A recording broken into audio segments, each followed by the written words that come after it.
Just having you here makes our ceremony look cheap, she spat at me. There I was, a high school dropout, invited to the wedding of a friend who had made it big. It was my first time at such a fancy, formal event, and I was a bit nervous. And there was my friend's bride, hurling insults at me. Could you, the uneducated trash, cut ties with my husband? Huh? Is that okay? You're the one who said we should cut ties. I'm washing my hands of whatever happens from here on out. She, who could only judge people by their education or job titles at face value, probably had no idea who a guy like me, a middle school dropout, really was. I'm Rick. Just a humble pianist, nothing much to write home about. I love interacting with all sorts of people and zip around the world. Along the way, I play my heart out on the piano, dropping by jazz bars and restaurants. Sometimes I'd even play on street pianos. That's how I made a little coin, just getting by day to day. I'm not too keen on saying this about myself, but I grew up in a relatively affluent household. The piano that's now my bread and butter, I was forced into lessons starting at the tender age of 3. In competitions mixed with adults, I was frequently awarded prizes, being called a prodigy. Looking back now, it's pretty embarrassing. But that life crumbled when I was in elementary school. Dad's business tanked, and we had to move to a tiny apartment out in the sticks. Because it was a communal housing situation, playing the piano at home was out of the question, both in terms of the noise and the rules. However, I just couldn't give it up, so I'd hit the school's music room every day after class to practice. One day, as I finished a piece, I unexpectedly heard applause. Looking towards the sound, there was a boy standing there. Moved, it seemed, almost to tears. Wow, that was the Minute Waltz by Chopin, right? Yeah, that's right. Amazing, amazing. What else can you play? Well, something like this. As I played Schumann's Traumerei, his eyes lit up even more. That's really awesome. How long have you been playing piano? Since I was 3. I started because I had to, but then I grew to love it. Do you play at home too? Nope. I live in an apartment, so I can't really play there. That's why I'm here every day.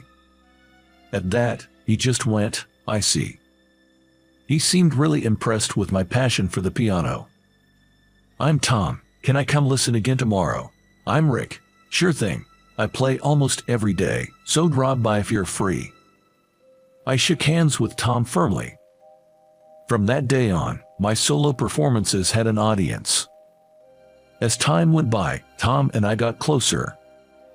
Turns out his dad is some big shot at the Treasury, and he's from a well-off family. Do you play an instrument, Tom? Well, I mess around with the violin a bit.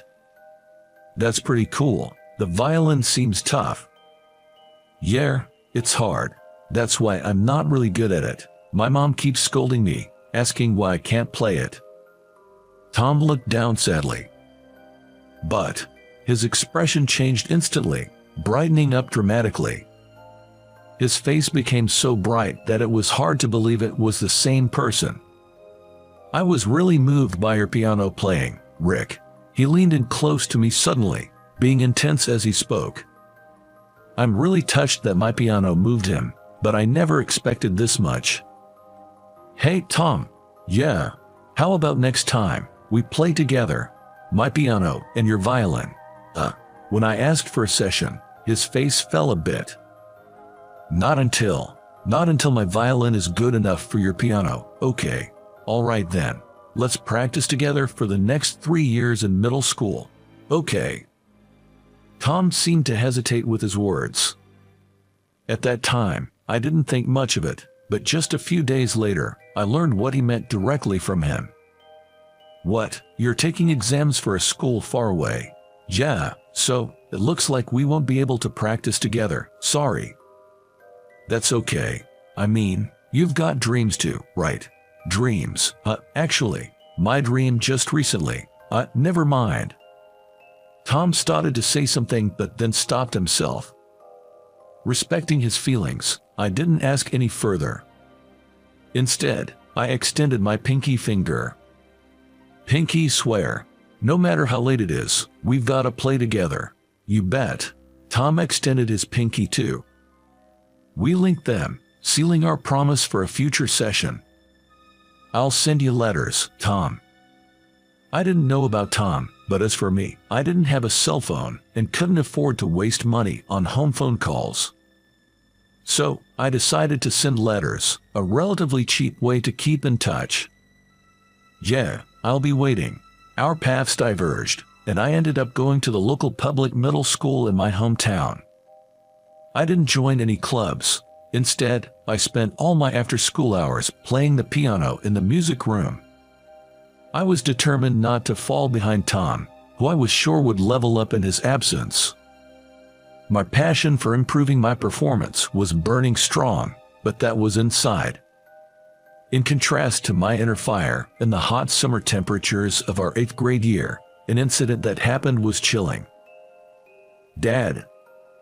My mom and I watched as my father received an examination in the hospital bed. He had collapsed at work, and after getting the call, I left school early to rush over. He barely responded to our calls, extremely weak. It was hard to tell if he had any strength left. He'll need to stay in the hospital for a while to be observed. That's what the doctor said, and our anxiety only grew. To distract myself from the worry, I threw myself even more into piano.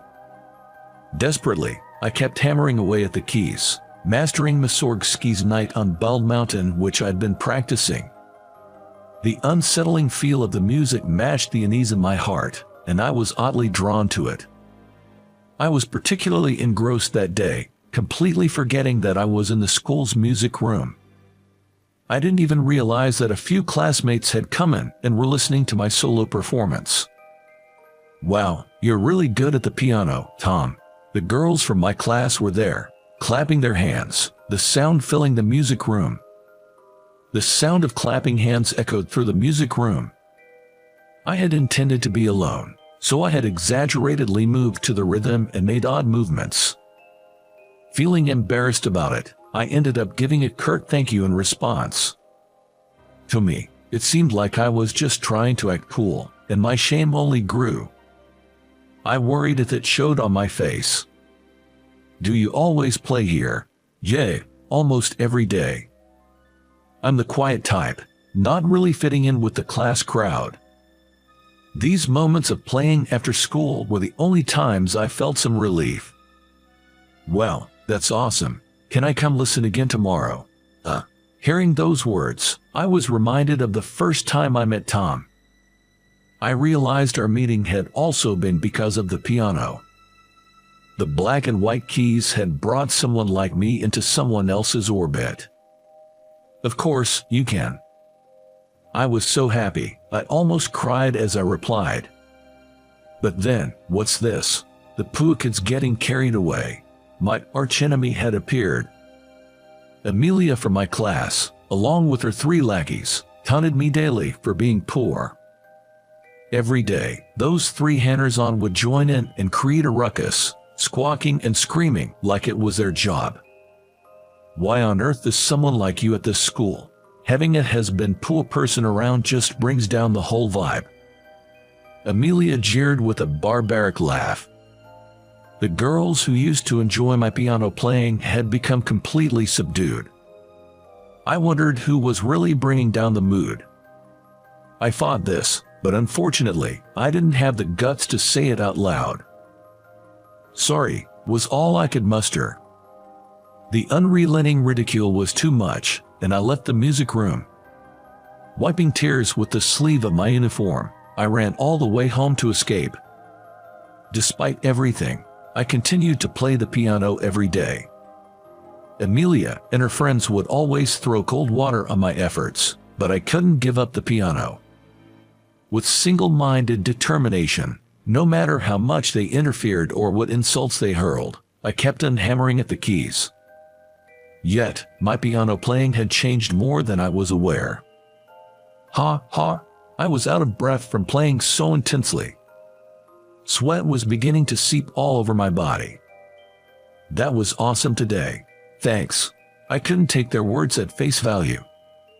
At some point, my reason for playing the piano shifted from love to a way to release the pressure of a cornered heart. It was a means of releasing the distortions of a mind compressed by a terrifying presence. In essence, it had become a form of escapism. I knew this wasn't good, but I didn't know any other way to clear the horrible feeling inside me. Here he goes again. Can't you read the room? Amelia's taunts grew worse as my mood fell. Day after day, and eventually, I stopped going to school. I wanted to play the piano. The only place to play was at school. But going there meant facing a barrage of insults. Caught in this nightmarish triangle, I was hit by an even greater despair. Honey, my father had become cold, covered with a cloth. My mother was clinging to his right arm, crying. Dad. Strangely, I didn't shed any tears.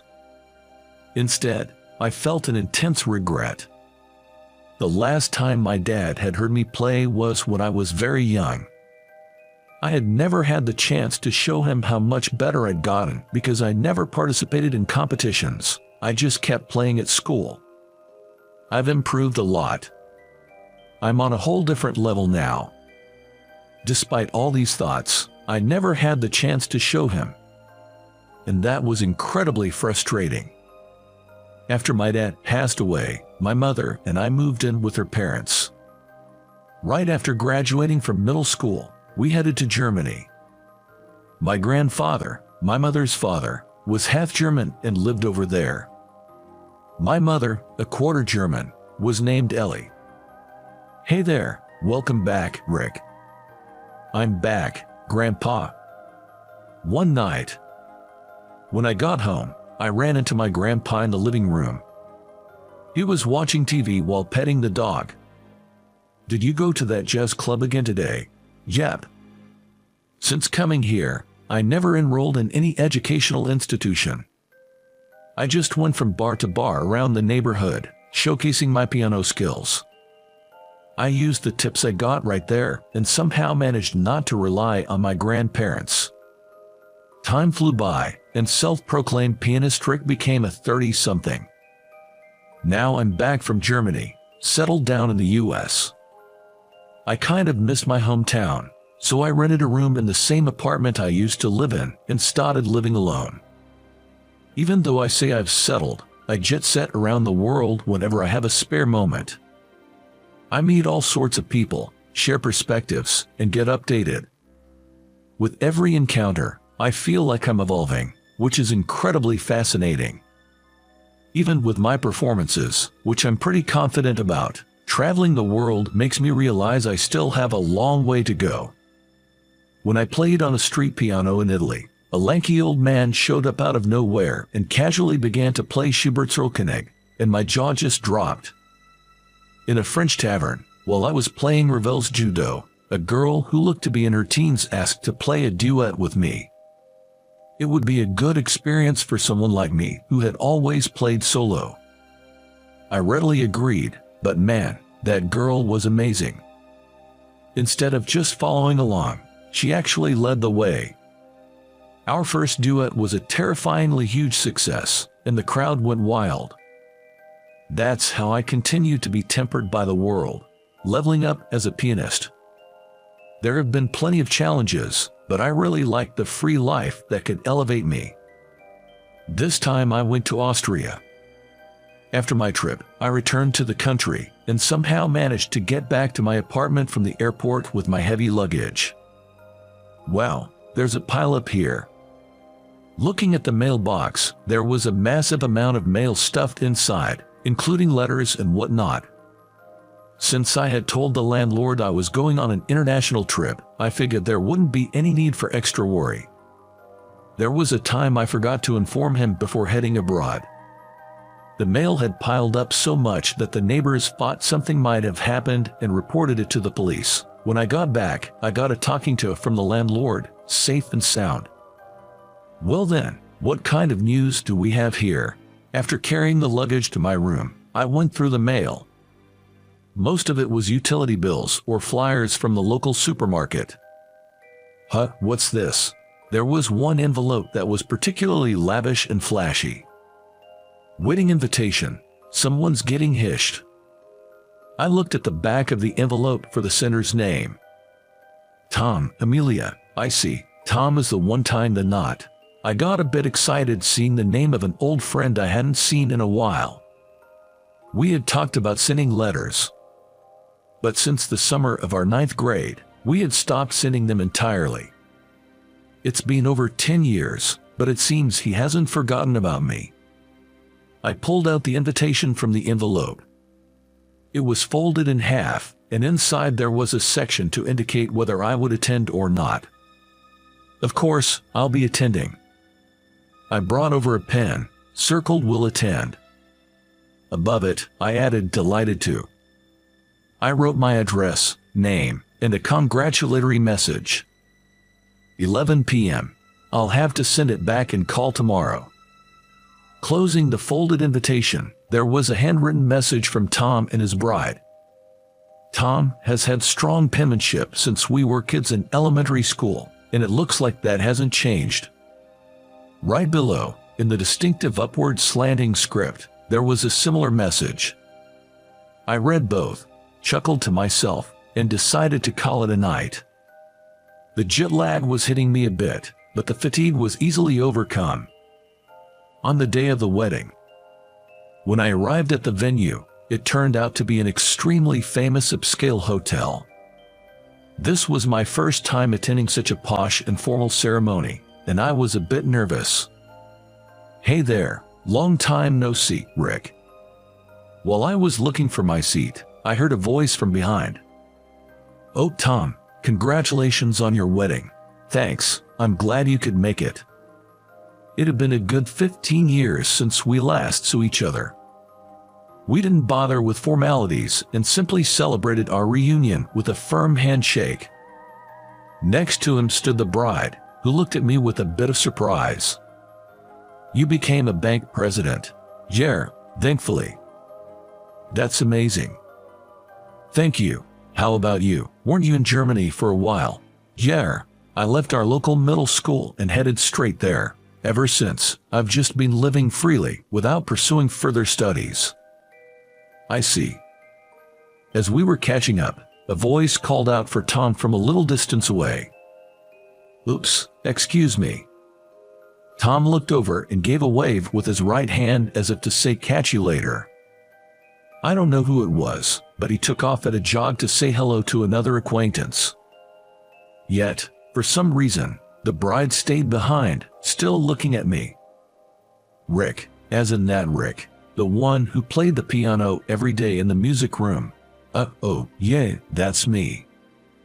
Ha, you're a middle school dropout. That distinctive elongated inflection at the end of her sentences. The mocking choice of words. And then, the name Amelia on the invitation. I had my suspicions. The bride Amelia turned out to be the same Amelia who used to bully me back in middle school. Who would have thought we'd meet again after more than a decade? Just your presence makes our wedding cheap. Is that right? I'm sorry to have caused such a fuss. Hut, you feel sorry. Hut, well, it can't be helped that you are here today, but from here on out. At this moment, Amelia's face seemed somewhat more malevolent than the one I remembered. You low-educated trash should cut ties with my husband. Got it. Even though I had grown up, I was naturally infuriated by her words suggesting I sever ties with Tom. I couldn't remain as calm as before and retorted a bit. Tom has been my best buddy since elementary school, but do you really have the right to cut that bond? I do, because I'm his wife. I struggled to understand her reasoning. And just then, Tom came back. Sorry, Tom, I'm going to withdraw all my savings from the bank. I'll close that account too. What? Why? This is some kind of joke, right? Beside the astonished Tom, the bride was speechless. She didn't seem to comprehend what I was saying. No, your bride told me to cut ties with a middle school dropout. Huck, Amelia, what are you talking about? Because. It seemed she was thrown off by Tom's question. Having a fallen poor man around ruins the atmosphere. It'll affect your work too, won't it? She continued to scream hysterically, not caring who was watching. Hey, why did you even invite such a poor person to the wedding? Amelia, that's too much. Apologize to Rick. No, I'm not wrong. Sorry, it looks like I've caused a disturbance at your wedding. I turned my back on them and headed for the exit.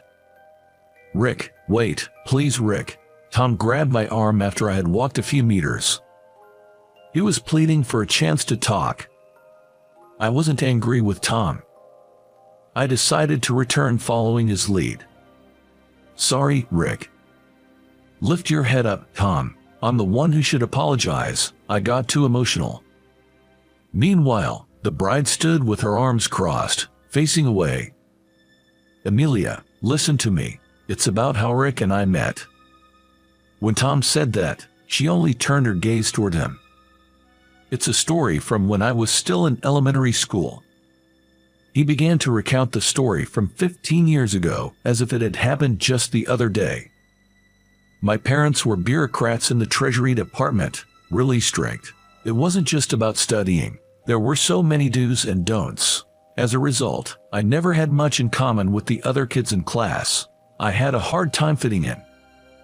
On the contrary, it seems that he was somewhat coerced into playing the violin.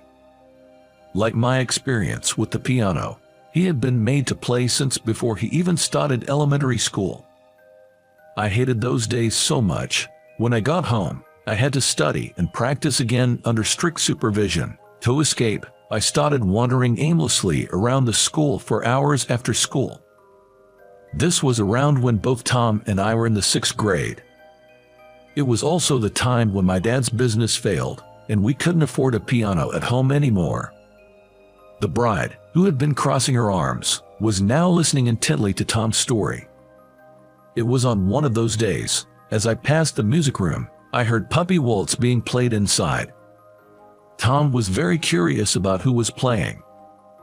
He said it sounded like a performance far surpassing even the level of our music teachers. When I entered the music room, a grade schooler was playing. I was blown away. Sure, it's a piece that's easy for kids, but it wasn't just skillful. It really hit me in the heart. You could tell that the performer was thoroughly enjoying playing the piano. The bride's eyes were a little red. That was the day I met you, Rick. Your playing mended my nearly broken heart. Tom had seen my playing as one of the few comforts from the pressures of his parents. That's why he kept coming to the music room every day after that. You seemed to enjoy playing so much that I started to enjoy playing the violin. Those days I used to hate were completely transformed.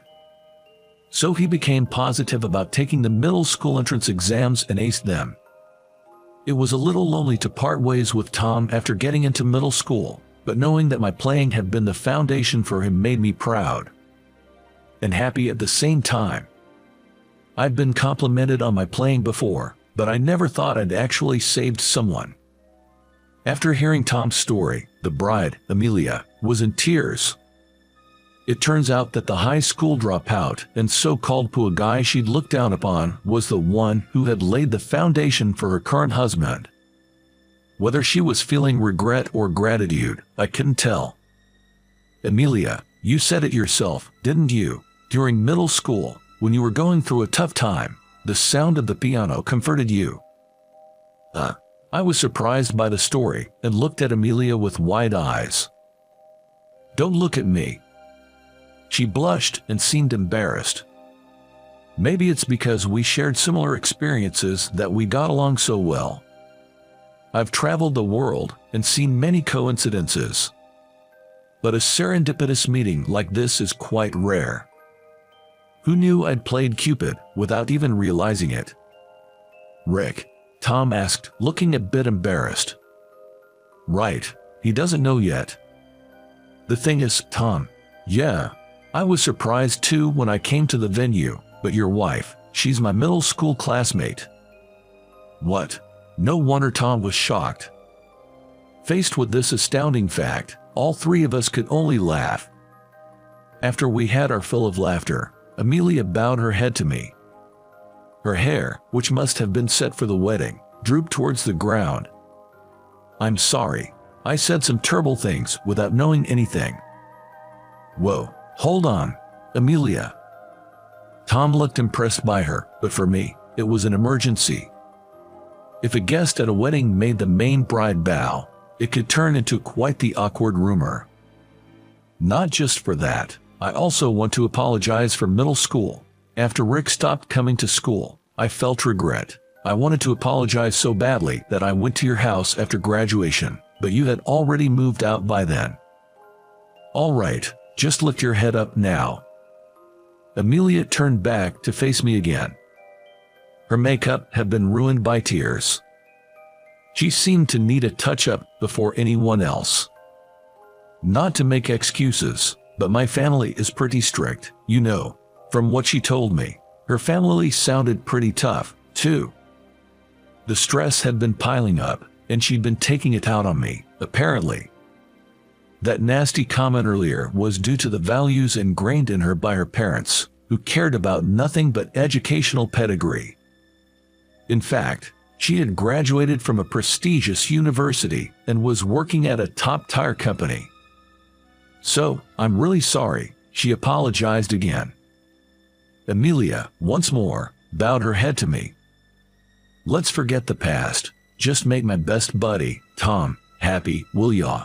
After their apologies, I felt my anger dissipate so much that I almost forgot what I was mad about. Then the wedding planner came over. It was time.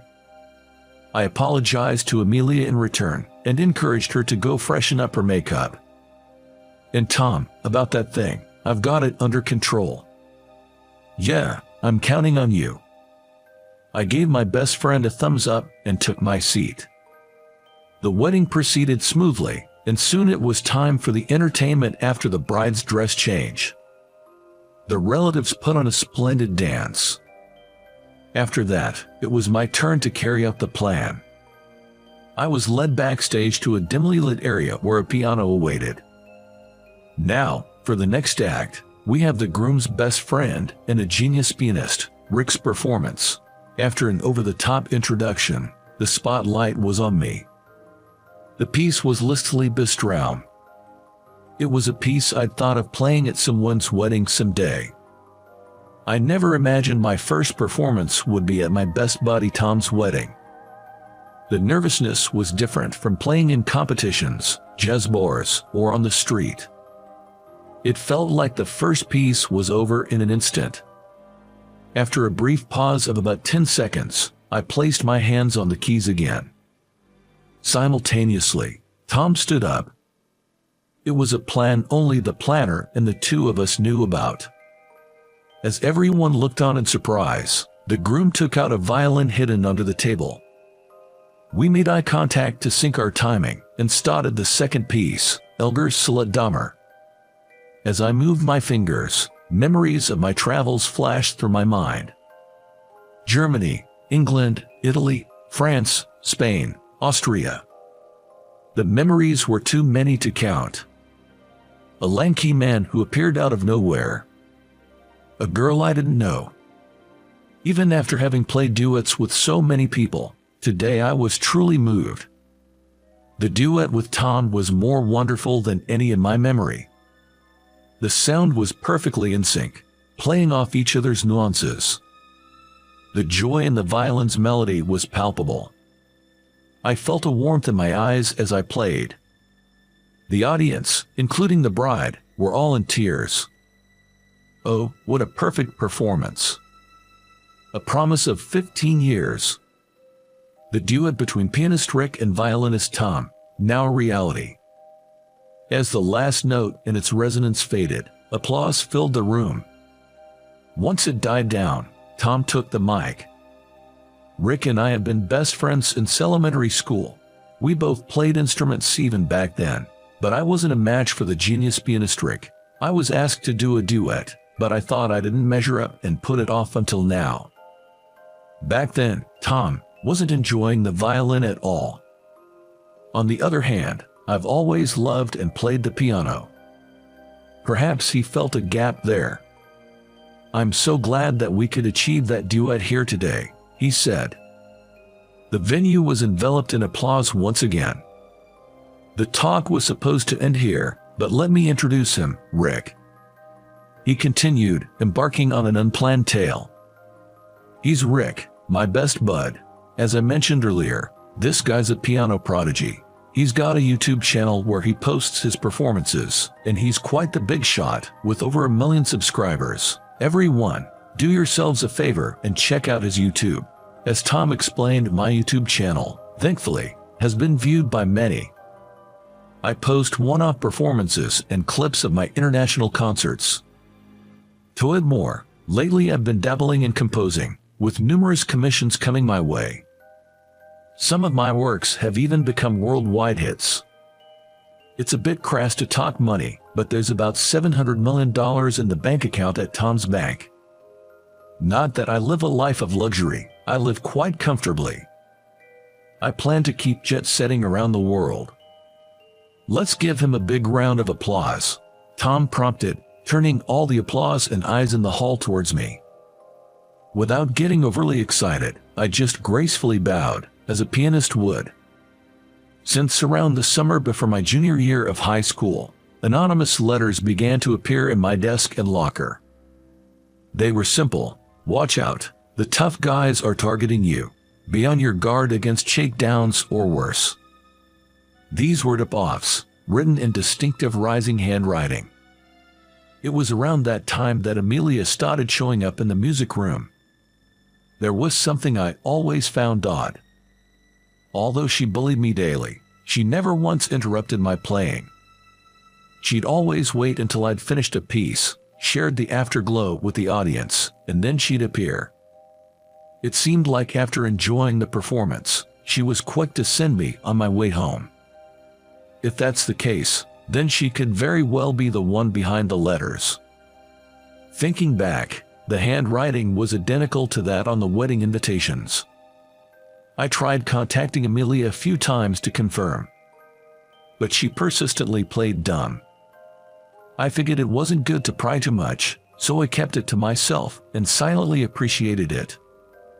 The wedding ended and people started leaving. While the parents were exchanging goodbyes, I was approached by a bunch of bored kids. "That piano was awesome. Hey, thanks. Play that song." Upon further inquiry, that one turned out to be the theme song of a certain demon-slaying movie. I played just the chorus, and they were thrilled. That kicked off a flurry of requests. It tunes from the movie about a fake family, cursed objects, and more, and it turned into quite the riot. Eventually, the bustle settled down, and the newlyweds approached me. "Rick, thanks so much for today." "Same to you, thanks." "But hey, about that thing with the bank account closing, is it true?" Tom said that, and Amelia looked at me apologetically. "Nah, of course not. I was just being emotional. Sorry for spouting nonsense." "That's a relief," Tom said with a relieved smile. "Right, about that money, though. Yay. I'm planning to use that $700 million to create a music studio. Not a formal school, but a place to foster opportunities for engagement with music. I aim to provide support so that nobody has to give up on music because of financial constraints." When I opened up about my dream, 2 friends were on board. It seems they related to my take on music and were keen to help with setting up and running the place. Several days after the ceremony, I got a call from Tom. "Appreciate what you did the other day. Found out today that Amelia's expecting. That might have been why she was so off-kilter then. Hope you can cut her some slack." As I was prepping for my next journey, I shot back a message. "Congrats, buddy. To think my best pal's going to be a dad is quite something. Don't fret about the other day, all is well. On another note, you've got to check out the video dropping today." That evening, my channel saw a new video titled "For My Dear Friends Go Live." It's a medley of dreams of love, and lives greeting the same pieces I played at the wedding. It's also meant to keep the memory of that moment from fading. I considered posting a duet with Tom, but I've decided to keep that now mythic performance to myself. A person's true nature can't be sized up by diplomas or just by what they say. I might have just a middle school education, but I see myself as someone who's made it in their own right. The same goes for Amelia. Judging by how she was with me back in middle school, you'd think she was quite the piece of work. But in reality, sending those anonymous letters or trying to get me home safe before trouble hit shows she has a big heart, albeit her awkward way of showing it. I've come to appreciate what matters in life by engaging with folks across the globe. Some places might not boast the finest education systems. That doesn't mean the people from there are all bad eggs. The essence is deeper down. What you believe and what you think. That's the key. I intend to express my true self through my piano playing. And I hope that, one day, it might just be someone's salvation.